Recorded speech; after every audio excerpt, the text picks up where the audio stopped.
to transition to an academic role in support of Rwanda.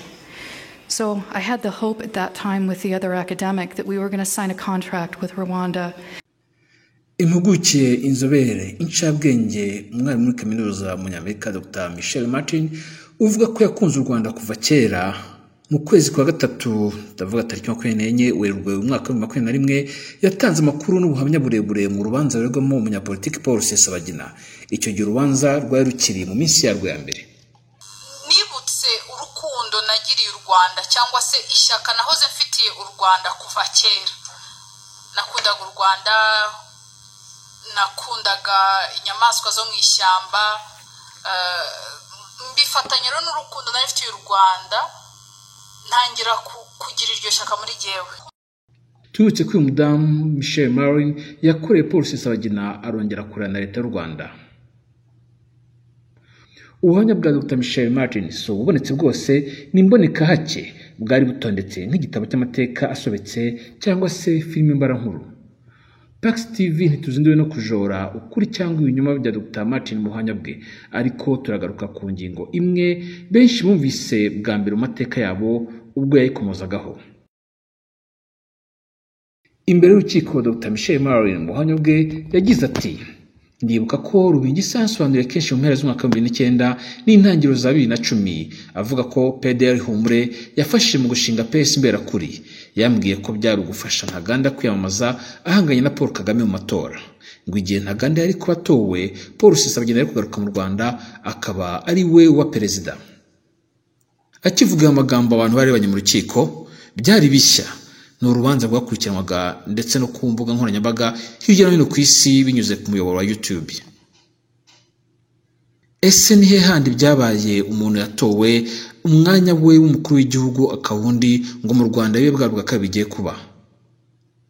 Ese iyo bigenda bitya byari gucura iki, byari kuba bisa bite ku batoye mu gihe bari kubona batoye intebe yihariye undi? Turi mu isi bavuga ngo nta kidashoboka. Ariko se ukuri kwibi guteye gute? Twumvise ubuhamya bwa Dr. Michelle Martin ntabwo tubasha kumva icyo nyirubwite Paul Rusesabagina bivugaho kubera ko wari mu nzu y'imbohe, ariko ku ruhande rwe twasuye Ntaganda Bernard tumubaza icyo bivugaho, tumubaza ukuri kwabyo. Ese ubundi uyu Michelle Martin aramuzi cyangwa nawe yamubonye mu rukiko? Ibi byose kimwe n'ibindi bibazo bikeya bamwe bibaza kuri Maître Ntaganda Bernard turaza kubibonera ibisubizo muri iki kiganiro twagiranye nawe kuri wa 15 ukwezi ko kuza umwaka wa 2021. Muri kumwe na John Williams, iyi ni Pax TV.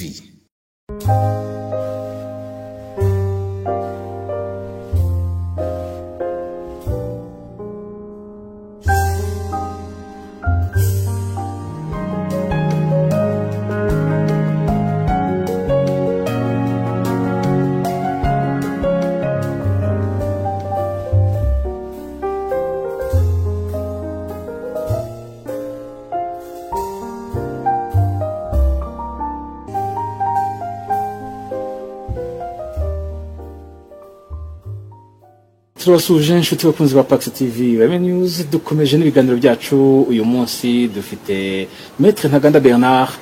Mumbaza iminsi mwibaza aho aherereye, bamwe twagiye tubona ibitekerezo byabo muri commentaire n'abajya twandikira bati ese ko yajyaga aganiriza abanyarwanda anyuze mu mbuga nkoranyambaga ubundi kuri biganiro ku maradiyo mpuzamahanga, ariko bakaba ahantu hose asa n'uwacecetse n'uwatuje.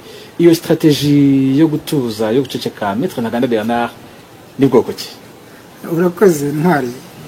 Ubundi muri kamere yanjye nkunda gutuza, ntabwo nkunda kuvuga kenshi, ariko iyo mvuze mvuga mvuze.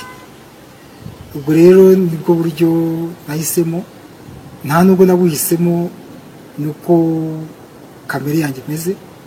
Yewe ejo bundi hari n'umuntu wanyibukije ambwira ati ariko ko twari tuzi ko bikundira umupira, wikina umupira gusa, ibintu bya politike ntabwo twari tuzi ko nabyo bikora. Ariko ndamubwira nti buriya nuko utakurikiranaga politike nayo ikora, ariko nkayikora nitonze mu mutuzo. Ubwo ashobora kuba atanakurikiranaga politike kubera ko ibintu bya politike binabitangiye muri 1990 1990 bimaze mu myaka 31 nuko nuko atakurikiranaga ariko afite impamvu yabivuze cyangwa se nta nubwo yaranze cyane cyane mu by'umupira. Ubwo rero nubwo gikora ibintu byo kuvuga kenshi ntago bimbamo, ariko iyo bibaye ngombwa ndavuga ku bijyanye ko naboneka amaradiyo mpuzamahanga ndavuga nyavugira aho ngize Imana nkabona nk'ijwi ry'Amerika nkabona nka BBC aho rwose sinshobora kuzuyaza. Wenda ibintu nakunda kuvugaho cyane ni za shine za YouTube. Impamvu kandi nuko ibibazo wenda nakumbye kuvuga sanga abanyarwanda bari kubivuga kandi mba numva ko ibyo bavuga babishyigikiye. Kujya rero kubwira kuvuga mba numva bisa nkaho bibaye nk'ibintu byamera nk'irushanwa, kandi urwego ngeze muri politiki ntabwo ari urwego kurushanwa n'abakanaka bavuze ariko bitakuyeho ko igihe cyose muzaba mushakira ari inkuru cyangwa se ibyo ngomba gusobanurira abanyarwanda icyo ndahari. Ariko nanone nari mvuze inkuru hari ibintu abantu bashobora kumbaza urabizi cyane akubwira ko ikintu nk'iki ngiki kitari mu rwego rwanjye rwo kuba nagira icyo kuvugaho. Ariko abanyarwanda badukurikira cyangwa se n'abagenzi b'abanyamakuru rwose umuntu azaba afite ikiganiro gifite ingufu, ikiganiro ubona ko gifite insanganyamatsiko ifitiye rubanda akamaro, rwose nzaba ndi hafi kugira ngo tuganire. Ariko ntuzambwe kujya kuvanga inkuru z'umugore bafatiye muri roje n'umugabo mu gihe cyo bivugaho, kuko mbona rimwe na rimwe ari nabyo bintu bisigaye biza kuri za chaîne za YouTube n'akanya ngira ngo ntanga ubutumwa no kuzamugerageza mugashyiraho n'inkuru nyine zifite insanganyamatsiko ifite inyungu rusange mu Rwanda, no kuvuga ibibazo abanyarwanda bafite, yewe no gukemura leta mu bibazo bimwe na bimwe tubona bitameze neza mu Rwanda. Murakoze cyane Maître Ntaganda Bernard. Rero mu tubazo duke tukubaza nuko twagiye duhabwa n'abantu banyuranye mu kwibazaho nk'icyo cya mbere gisubije cyo kuba utabonekaga bavuga ngo yarabuze, ariko hakaba n'abandi bakiranaga batari ko se buriya Maître Ntaganda Bernard ntiyabaza icyo yokeje, akaba yarishejwe umwanya bakamubwira ariko guceceka, nuvuga umwanya turawusubiza mu kabati, nutavuga turawuguha. Icyo ni kimwe mu byo twabajijwe tugira ngo usubize abanyarwanda. Nibyo ibyo bintu bakunda kubivuga, si bwo bwa mbere babivuga ko ndibuka n'ishyaka PS rishingwa abantu baravuga ati nta kuntu bishobora ko ishyaka nka ririya rigiye muri opposition byanze bikunze Maître Ntaganda Bernard azamira nk'abandi bose. Ahangaha ashaka kuvuga za PSD, za PL n'utundi dushyaka tundi, ariko barebye basanga ko ndi umugabo ufite ibitekerezo nk'uko nabivuze, umuntu watangiye politiki ishingiye gushakira inyungu rusange abanyarwanda, guharanira inyungu rusange z'abanyarwanda. Rwose ndashaka kubwira abanyarwanda nibazajya bumva wenda kubera uburyo nteye cyangwa se ingamba mbafite ntashoboye kubaganiriza cyangwa ntashoboye kugira icyo ntangaza, bazabe bamenya ko biri muri uwo mujyo, atari bya byo kuvuga ngo buriya baramutamitse bashaka kumutamika. Ikindi nakongeraho, niyo byaba bihari ko kuganira byo ni ngombwa ndanabyifuza, nacyo urwandiko rw'inzira mu bintu dusaba n'ibiganiro.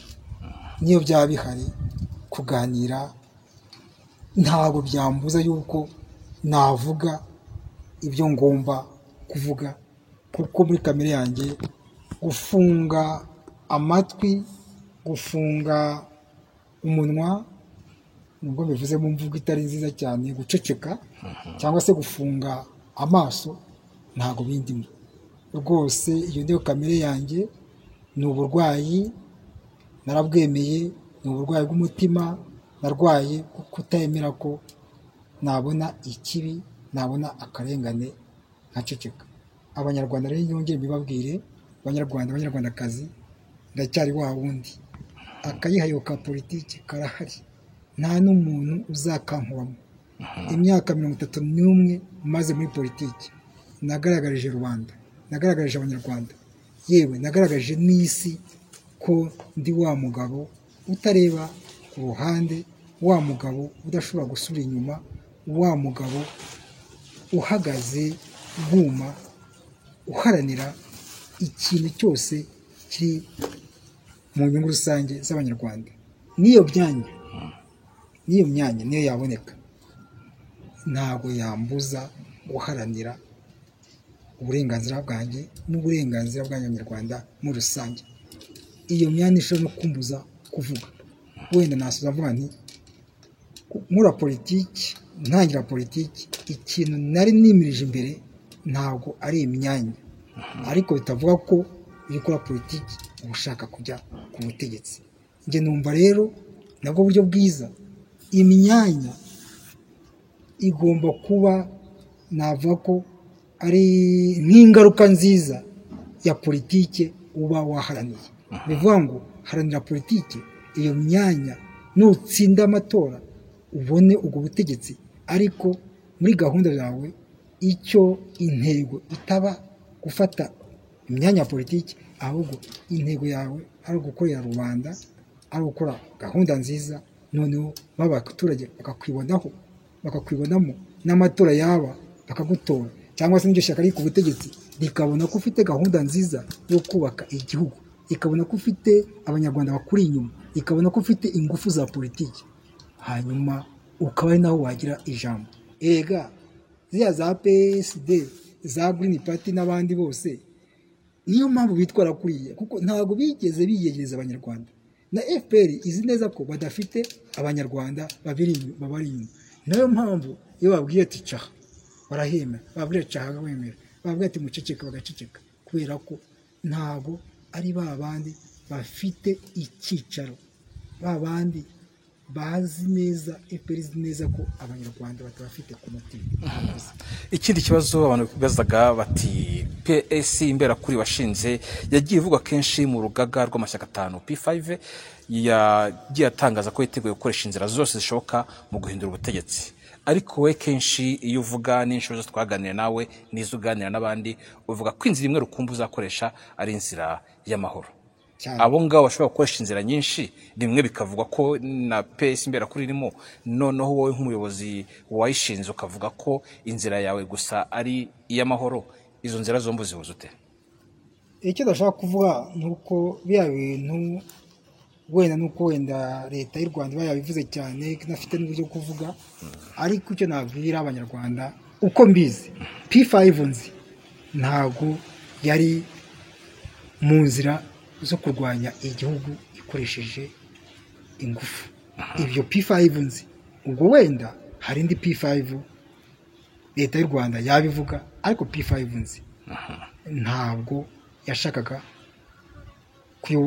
guhindura ibintu mu Rwanda baciye mu mbaraga. Erega iyo ni imvugo n'ubundi ya FPR.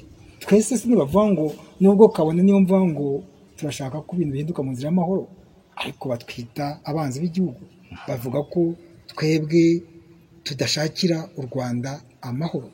Iyo ni imvugo rero ya politiki ishyaka rya FPR. Umuntu wese utavuga rumwe n'ishyaka rya FPR bamusiga icyo cyasha cyo kuvuga ngo ashaka kumena amaraso y'abanyarwanda, bakibagiza ko n'iyo bintu binabaye ni FPR yabigizemo uruhare. Erega nizo za P5 nazakoresha niyo nzira yo guhindura ibintu baciye mu murya atari inzira y'amahoro, biraterwa na FPR. None se nk'ubu ngubu tukoze urwandiko rw'inzira, turabwira ati mureke tuganire, none se wenda twe dufite ikintu cyo kwihangana, barakeka ko abantu bazakomeza kwihangana bavanga inzira y'amahoro, wenda njye nzakomeza nihangane, ariko abandi bazavuga ati Maître Ntaganda ibage wifashe, twebwe inzira yawe y'amahoro biratunaniye. Ni ukuvuga ngo bizaba byose rero bizaba biturutse kuri FPR. Nayo mpamvu tuba tuvuga ati ibi bintu byo kuba hari imitwe irwanya leta, twe dufite uburyo twabafasha ibyo bintu ntibibeho. Uburyo twabafasha ni ubuhe? Ni uko bemera ibiganiro, amashyaka atavuga rumwe na leta y'u Rwanda, aha ndashaka kuvuga PS Imberakuri na Darufa Umurinzi wenda n'ayandi azavuka nibatureke dukore mu bwisanzure bo gukomeza kubeshya babeshya amahanga nabo bibeshya bavuga ngo za Green Party za PSD za PL ngo ni amashyaka atavuga rumwe na leta. FPR ntabwo ari byo, ariya ni amashyaka ari mu kwaha kwa FPR. Nkunda kuvuga ko ni twa satellite twa FPR. Nkeka ko rero iriya trufe ya FPR gukoresha za Green Party za PSD za PL biriya bintu ni byarahari igihe gitoya ritamara ipfa muri politiki. Ariko Maître Ntaganda nta birungu ubona nibura byinjiye mu nteko nyuma yaho iyo Green Party uri kuvuga n'abandi binjiyemo, wenda nibura hakaba hari ikiyongeyemo mu bibazo byabazwaga mu biganiro byakorwaga, ubona nta mpinduka nto yabayeho? Reka nkubwire Ntwari, Bwana Ntwari, njyewe nkunda kuvuga ibintu mpagazeho kandi ushingiye ku bunararibonye bwa politiki. Nta birungo bishoboka dukurikije uko FPR yumva ubutegetsi, dukurikije uko FPR yumva uko yayobora igihugu. Nabivuze, FPR imeze nka bya bindi nka dede ishaka ko ibintu byose ari ibyayo. Inkongoro ya dede, nka bya bindi by'inkongoro ya dede, mwiraho dede wenyine. Ntabwo ari byo, bariya nta birungo ntibidashoboka. Byonyine n'uburyo binjiye muri politiki n'uburyo bakora politiki. Ndaguha nk'urugero, nk'uriya Green Party nkunda kumuvuga, umuntu agiye kwiyamamaza ntabifata nko kumwibasira. Njyewe mpora mbimubwira, ni n'inshuti yanjye nyakubahwa Frank Habineza, turanaganira ndanabimushimira ko niyo namuvuze gutya arambwira ati bite nkabimubwira. Mpora mbimubwira ko twe no gukorana tumushyira mu mpuzamashyaka. Ndi ari mu mashyaka atatu, FDU inkingi ya kera, PS Imberakuri na Green Party. Nubwo nyuma mwaje gutandukana byararangiye, ariko yahoraga n'ubundi atubuza uburyo. Urumva se umuntu wari muri coalition, ndibuka yageze kuvuga ngo Ingabire ngo n'umuterabwoba. Turamuhamagara, twe turi muri mpuzamashyaka ya CCP, turi hamwe, umuntu ukorana umwisi umuterabwoba gute? Ngo yanibeye ibintu nk'ibyo ngibyo bibaho, ntibibe kumwibasira. Urumva se FPR ubwo ngubu cyakoze n'ikizi? Ubwo umuntu ugiye udafite icyo cyizere, mbwira uko wakora politiki. Banyarwandakazi, gukora politiki utifitiye icyizere niba bari abanyapolitiki tubona baroha abanyarwanda, kuko baba bagiye bimirije inyungu zabo za politiki. Ngayo mpamvu navuye muri PSD ndi muri les membres fondateurs, ndi mu bantu bashinze PSD muri kongere yabereye Kabusunzu. Narindiyo ku kigo iwacu Kabusunzu, narindiyo mu bantu bashinze PSD muri kongere yabo. Nari mpari kwezi kwa 1091 banza mu kwezi kwa 10 sindibuka. Nari mpari. Bigaragara rero ibyo mvuga ni ibintu mpagazeho, ni ibintu niboneye, ibishingiye ku bunararibonye bwa politiki. Ntabwo ushobora gukora politiki utifitiye icyizere, ntibishoboka.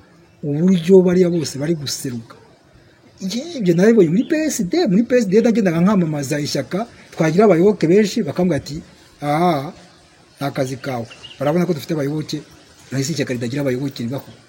Ukiri kumwe n'abanzamurambaho Frederico, ndavuga mbere ho bari nacyo kintu cyatumye bari grand pilier, bari nacyo kintu cyatumye mva muri PSD. Nabwiraga bari abayobozi ba PSD, babwira nti twumvikane, tugomba guhagarara ku murage wa PSD, umurage twasigiwe na Nzamurambaho, umurage twasigiwe na Gafaranga, umurage twasigiwe Toneste, umurage twasigiwe na Bangango n'abandi bose.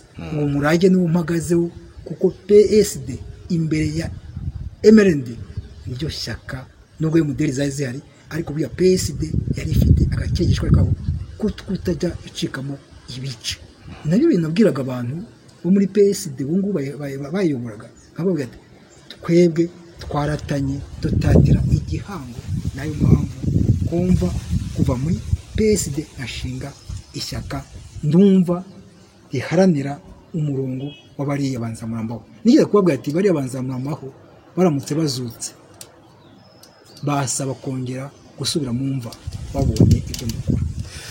ibibazo kwakubaza ni byinshi ariko reka duse n'abahindira ku kibazo cyabajijwe na benshi navuga ikibazo karundura bamwe bati ese ni filime ni igitabo ni ikinamico bari gukinira mu rukiko ariko ni ubuhamya bukomeye bwatanzwe na Professor Michel Martin umuzungukazi w'umunyamerika kazi wavuze mu rubanza rwa Paul Rusesabagina avuga ukuntu mu bintu byinshi cyane yavuze ubuhamya bw'amasaha arenga 3 aza ahantu yavuze ati Maître Ntaganda Bernard ubwo yiyamazaga mu mwaka wa 2010 yifuza kuba perezida wa Repubulika burya siwe wari kuyobora ngo wari gutsinda amatora wayatsinda ukiyambura ubwo butware intebe ya perezida ukayiha Paul Rusesabagina abantu barabyumvise batase kwisera handi byabaye mu Rwanda byari bishoboke bite abari ko bagutoye sinjya mu bibazo byinshi abantu bibajije icyo kintu waracyumvise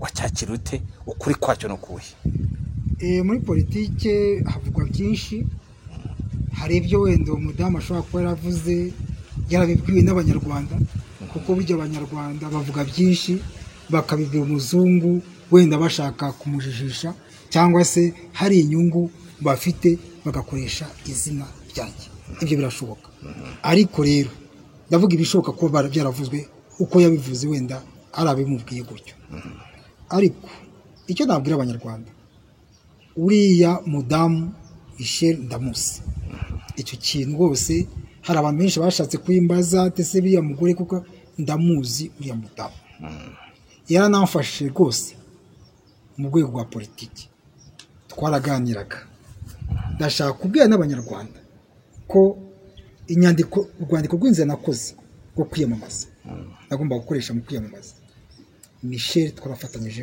kurukora dukora urwo rwandiko kubera ko ubuhanga afite mu bintu banza ari mu bintu bijyanye n'imyumvire ya rubanda bita sociology cyangwa imitekerereze biriya bintu hari ibintu yamfashije mbere yo gukora cyangwa se kwitegura amatora birumvikana ko umuntu agomba kwitegura yamfashije gukora ikintu twita isesengura by'ukuntu abanyarwanda babona politiki y'u Rwanda twakoze icyo bita enquête sociologique enquête politique sociologique yarayimfashije gukora ya enquête ariko impamvu yabimfashije twagira ngo turebe abanyarwanda mu kwiyamamaza abo nzagenda mperaho ba mbere urumva ko ni igikorwa gikomeye yamfashije kandi koko uko ibintu twari twabitunganyije nkurikije ukuntu twari twagiye duca mu bice abanyarwanda abanzibanda kuri abangaba muca mu bice mushyira mu byiciro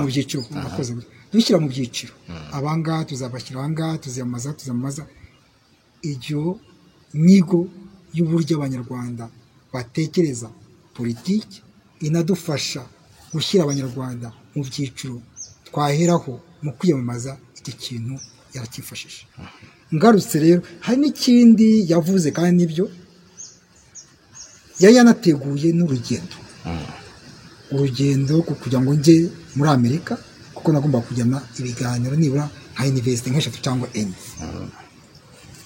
yari yabiteguye nk'umwarimu kandi koko byari ibintu byagombaga kumfasha ariko urabizi ibyakurikiyeho leta bahise bamfunga icyo kintu nagiye muri urwo rugendo kandi nabwo urumva ko byagomba kubona byinshi guhura n'inshuti kumenya n'abantu ari n'abayobozi bo muri Amerika n'ibindi byose ngaruze ko icyo kintu cyo kuvuga ngo nagombaga kwiyamamaza nafata ubutegetsi naba perezida w'igihugu wenda ngo ubutegetsi nkabusubiza ngo wari wantumye ndakiga ko yavugaga Rusesabagina ngo wari wantumye natangiye mvuga nti hari ukuntu abanyarwanda bihererana abazungu noneho kugira ngo umuntu wenda agere ku nyungu agakoresha izina rya Maître Ntaganda Bernard hashobora kuba hari abantu babimubwiye asije ko njyewe icyo kintu ntacyo nigeze mubwira ariko abantu bashobora kuba barabimubwiye ariko nanone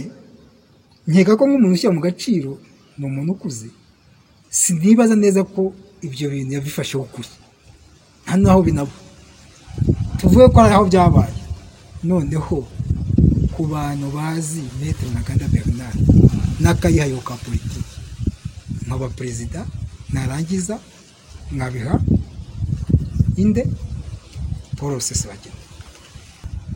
Ibi ntabwo ari byo gusa Paul Rusesabagina twari tuziranye ndagira ngo mbwire n'abanyarwanda n'uw'iwacu niba ngi iwacu ari mu Ruhango ni Umunyagitarama mwene wacu, we akaba iwabo hari Murama, urumva ko twari tuziranye. Yari muri muderi njye ndi mu ishyaka rya PSD, urumva ko tuziranye. Yewe ari n'umuyobozi wa Mirikoride ni najyaga njyayo. Rusesabagina turaziranye, bivuga ngo no mu gihe cyo gushaka kwiyamaza maze no gushinga ishyaka Rusesabagina twaraganiraga tukaganira muri rusange, ariko tukanaganira n'ibintu bijyanye na politiki n'izo gahunda zo kwiyamamaza. Hari n'ikindi yavuze ko Rusesabagina yari kumfasha, nibyo rwose. Nubwo umuzungu ashobora kungeza kuri ayo ma universite n'ibiki byose, Rusesabagina ntari kujya kumusura nk'umunyarwanda w'iwacu, w'umunyapolitiki kandi ufite igihagararo. Icyo kintu tujye tukemera. Rusesabagina hari igihagararo afite muri Amerika, uko bamufata birazwi. Nta nubwo ari muri Amerika gusa, no mu Rwanda uko abanyarwanda mufata, cyane cyane abacikacumu. Asije ko bamwe kuri bya bindi nyine byo guhakirizwa usanga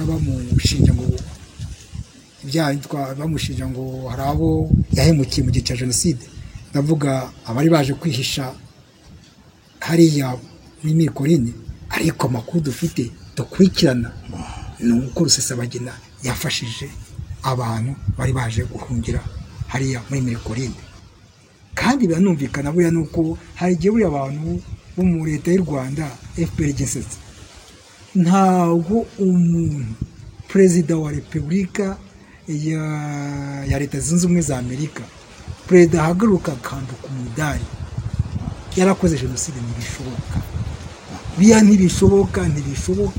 Ntibishoboka kubera ko kiya ni igihugu gikomeye gifite inzego z'ubutasi za CIA, kirakomeye kugira ngo uvuge ngo rero ngo yakoze jenoside nkuko natwe bajya batubeshyira. Uriya we yabonye ikintu kimweza, yarejejwe kuri jenoside yahindi bahora bitirira ko abantu bagize interahamwe. Mu magambo avunaguye rero ariko ntabwo mushinja ko yayikoze, bamushinja ko ngo yaba yariyitiriye ngo igikorwa atakoze cyo gutabara abantu. Nibyo, ariko buryo udatabaye umuntu wakoze jenoside niko bimeze mu mategeko. Hari abantu none se nta bantu bajya bashingwa ko atatabaye umuntu kandi nawe nta n'ubushobozi yari afite guterera n'uri mu kaga, kandi nawe atarafite ubwo bushobozi. Mu magambo rero yavunaguye, ndumva ku kibazo cya Michel nabisobanuye, ariko ikigaragara habayemo gukabya. Wenda aravuga ko habayemo n'itekinika, n'abatera intambwe bakavuga ngo uriya muzungu yaraguzwe. Ibyo ni ibindi bibazo, ariko icyo nahamiriza ni uko Michel tuziranye, hari ibyo yafashije. Ni uko Michel ahubwo njye ntabwo nari nzi ko Michel aziranye na Rusesabagina. Njye ntabwo ibyo nari mbizi, ariko twaganiraga. Ni ukuvuga ngo Rusesabagina twaraganiraga na Michel tukaganira, ariko ntabwo nari nzi ko baziranye. Mu magambo rero avunaguye, keka niba ari icyo ntasobanuye neza kuri ubuhamya bwa Michel, ni uko tuziranye, ariko nongera gushimangira ko niba ari byo bamubwiye, kuko niba barabimubwiye, abo bantu baribeshye, kuko nka Ntaganda ntibazi uwo ari we. Ufite akayihariye ka politiki navukanye, ntabwo kandi biranumvikana, ntabwo waba watsinze amatora. Erega burya niyo waba watsinze amatora utabishoboye, nta mutwaro bakabeba. Ejo bundi twarabibonye abantu, wenda tuvuge wenda tuse nk'abatebya gatoya, mwabonye Kisekedi uriya perezida wa Repubulika Iharanira Demokarasi ya Kongo, yafashe ubutegetsi avuga ngo Kabila azamukoresha. ariko mwabonye ko bavuga ngo wari uzi politike ngo ni se umwana ntayazi ariko mwabonye ibyo yakoze ni ukuvuga ngo rero burya nta muyobozi uba akabeba uretse no kuba akabeba ngewe ko nteye ushingiye kuri famiye mvukamo ni famiye ishobora kumfasha ikantera inkunga ku buryo no kumva ibitekerezo ko perezida wa repubulika nta kibazo ushingiye kuri ya experience cyangwa ubunararibonye muri politiki maze imyaka 30 muri politiki ushingiye ku bunararibonye bw'akazi ndabufite none ndugushingiye no ku bushobozi bushingiye ku mashuri niba ndi rifite diplome ihanitse mu mategeko hakubitaho diplome y'ikirenga mu bijyanye no gucunga amabanke n'ibigo by'imari murumva nge nagira ipfunwe ryo kuba perezida wa repubulika nta n'ikintu na kimwe cyane ipfunwe tugushimire cyane Maître Ntaganda Bernard tubashimire namwe mwateze amatwi ibibazo mwamubajije ni byinshi ariko muri aka kanya gato atugeneye tubashe kumaza ibingibi naduha undi mwanya nabwo tuzakubaza ibindi murakoze cyane nditeguye rwose n'aba bandi bumva ko badashobora na cecetse niba hari ikintu gifatika ibyo mwita igikorwa gifite agaciro muri politiki niteguye ko twakiganira nta kibazo ariko birumvikana ntabwo mvuga n'abanyamakuru bose uko hari umunyamakuru kubaza ikibazo hari ibibazo nkunda kuvuga umuntu akumva kubaza nka bya bibazo bya Simoni yabazaga Yesu abo ngabo rwose bazajya bitegura abanyamakuru babaza nka Simoni barabizi ko bashobora kuba bambaza ibibazo murakoze cyane Maître Ntaganda Bernard murakoze namwe mwagukurikiye mu gihe byizi ni Pax TV Ireme News murakoze